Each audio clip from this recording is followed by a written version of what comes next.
To Mr. Macapella, members of the Board of Trustees, and our guest speaker, the Honorable Ms. Margaret Marshall. To members of the faculty, the family, and the friends who have come from near and far to be with us today, thank you. Supporting my forum, the class of 2016, there are a lot of people here from a lot of different places, but it might be safe to say that they all had the same reaction upon arrival at the circle this morning. That's a big tent. It is a big tent. That same thought occurred to me when someone said that I would be giving a speech in that tent. But I don't remember exactly what my reaction was the first time I saw this tent. I don't quite know when the first time I saw and processed this tent was. It could have been 10 or 15 years ago, or perhaps my 1-year-old self caught a glimpse of the sun shining on those white spires 17 years ago during my first summer at Groton.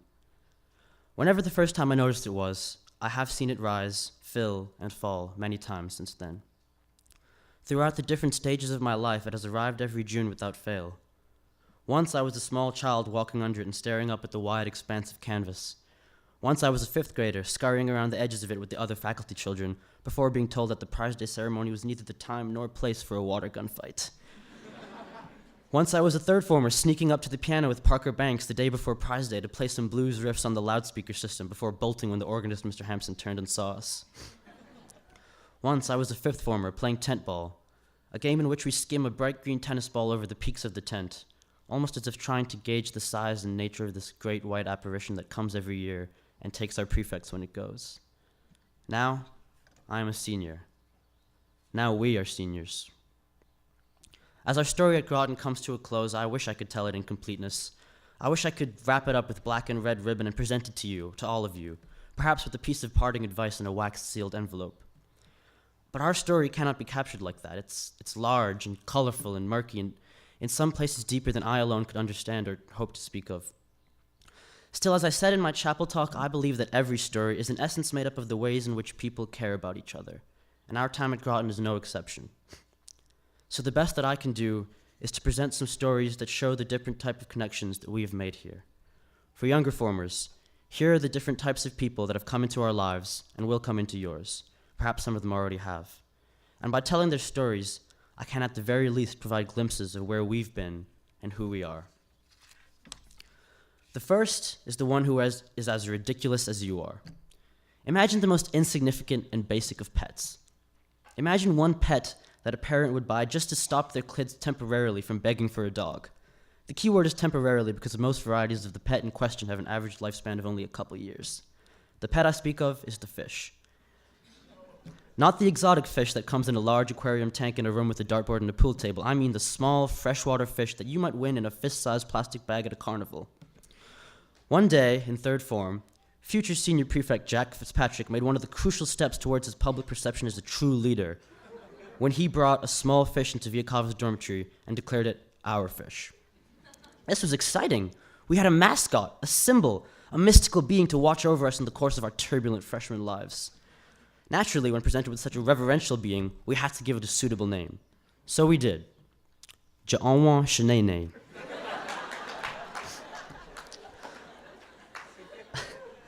Legend has it that the name was chosen from a combination of several smaller names that were placed in a hat. It's amazing how they came together so beautifully. Anyhow, the fish had a glorious life. Each of us stopped by the bowl often to check up on our friend, and even if we were far apart, we could keep up with his livelihood through the Twitter account Luke Holy made for him. Here's one of the more eloquent excerpts from that account. Quote, bubbles, bubbles, bubbles.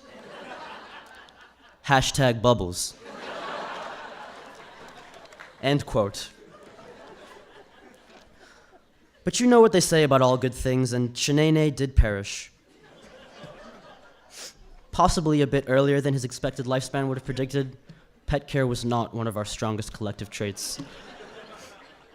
When that fateful day came, a tearful procession of Jack, George, Malcolm, Aaron, and a couple others made a casket out of a brown paper bag and marched solemnly down to the boathouse. Each said a few words, and after a moment of silence, Aaron, for whatever reason, began to sing the national anthem.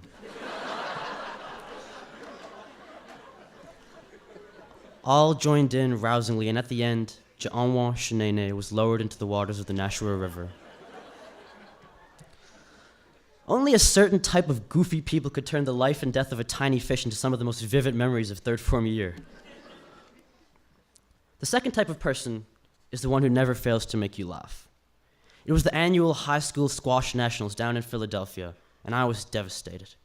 We had just suffered a painful loss in the semifinals, and our team, which had been so jubilant and hyped up for most of the past couple days, was now strewn across the hallway near the exit of the sports complex, dejected and deflated. Amidst all the sadness, however, we did have 2 large platters of sushi provided by Michael Yu's parents. Will Beanstalk and Luke Holy presided over them, snacking on and protecting our precious property. As I leaned against a pillar, contemplating the futility of life in squash, a group of girls from Miss Porter's school squash team approached our 2 fearless guardians and sweetly asked if they could have some sushi. Luke and Will enthusiastically responded with, "Sure, and go ahead." After the girls had left, Will's brow furrowed and he turned to Luke. "We've been duped," he said in a grave tone. "Yeah, this is ridiculous," agreed Luke. "We should save this for the rest of this for the guys who are still getting their stuff. No more handouts." A few moments after these noble conclusions were made, the nearby door opened and 2 girls from the Miss Porter's group poked their heads in asking for more sushi for the road. I'm not sure what happened to the plans of 30 seconds ago, because Will and Luke piped up at the exact same time, "Absolutely, and help yourself!" Hypocrisy at its finest. I guess I shouldn't have been too surprised. After all, we're talking about one guy whose chapel talk was about being a romantic, and another who played Romeo in the school play in 4th form. Nevertheless, the situation was so comical that it was simply impossible for me to remain in my brooding state, even if I'd wanted to.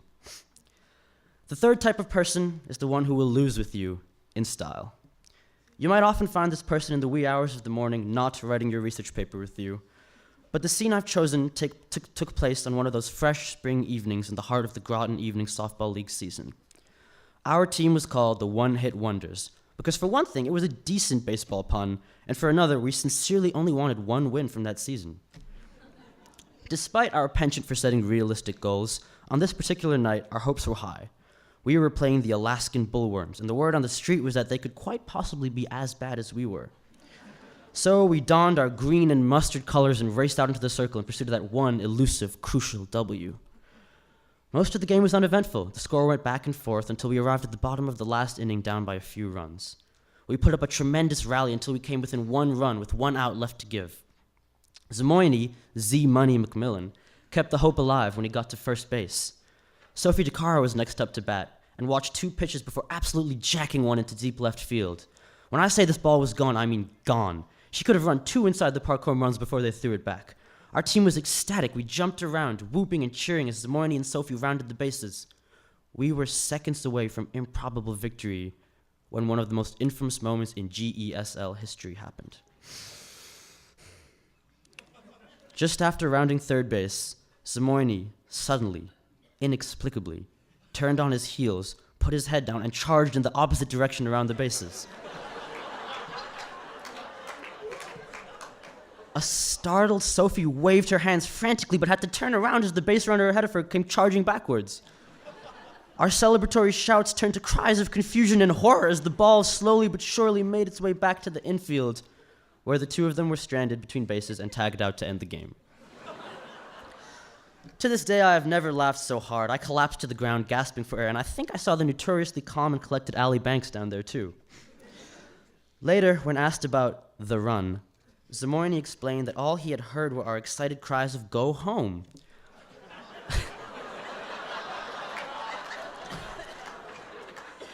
Of course, we meant to continue running to home plate, but unfortunately our teammate decided to take the long way. But to be completely honest, if we were going to go down, that was probably the best possible way to do it, so thank you, Zamoyni. The fourth type of person you will encounter here is the one who shows that they care. When I was a toddler, a physics teacher at Groton gave me a tiny blue bench painted with my name in yellow stars. When I was a middle schooler, practicing in the squash courts and silently idolizing the Groton squash team, that same teacher stopped in regularly to watch me and help me with my game. When I was a senior in one of my last matches on that Groton team, at the height of physical exhaustion, on the brink of defeat, his hand was on my shoulder to guide me and spur me back into the fight.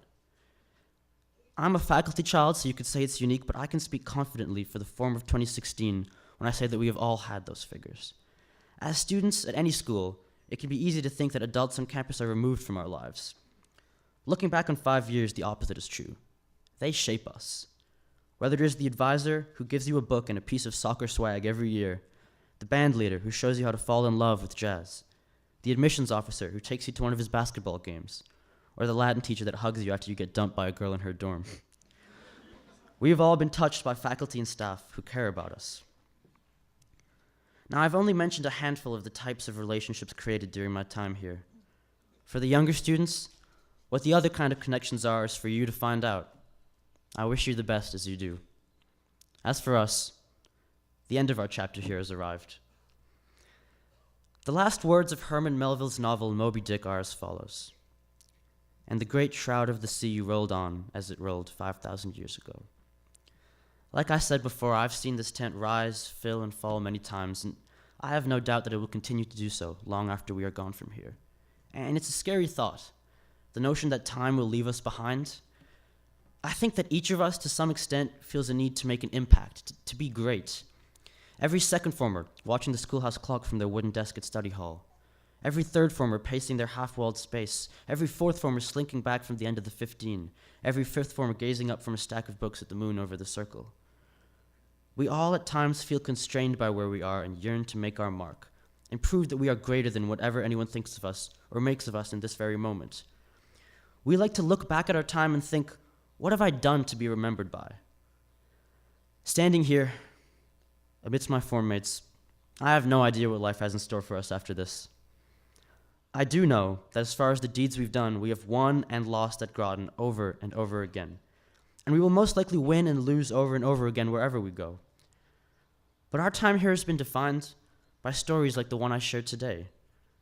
And now these stories only skim the surface of the ups and downs here. There are much harder losses than things like softball games and squash matches, and many of you, in my form or otherwise, have faced them here or will face them. But in those stories, there are people that will make something special out of something as mundane as a goldfish, or make you laugh when you need it, or lose with you in memorable fashion, or reach out to you because they care. Of course you'll remember the wins and the losses. I can't pretend you won't. But it's those people that make you, that make your time here. As John Beatty said in his speech of conviction, the fraternity and sorority is strong at Groton. We all have people here who are like family to us. And when everything changes around us, as it tends to do in this thing called life, the family is going to be the most important. So now as I look back, I don't ask myself what I've done or accomplished here. I ask, who did I care about? And I smile. In the end, that's what matters. To each and every member of our community, the faculty, those in the forms below us, and most of all, to my form, my brothers, my sisters, you have made me who I am. Wherever I go, I will carry you with me, and wherever you go, I will stand by your side. Thank you.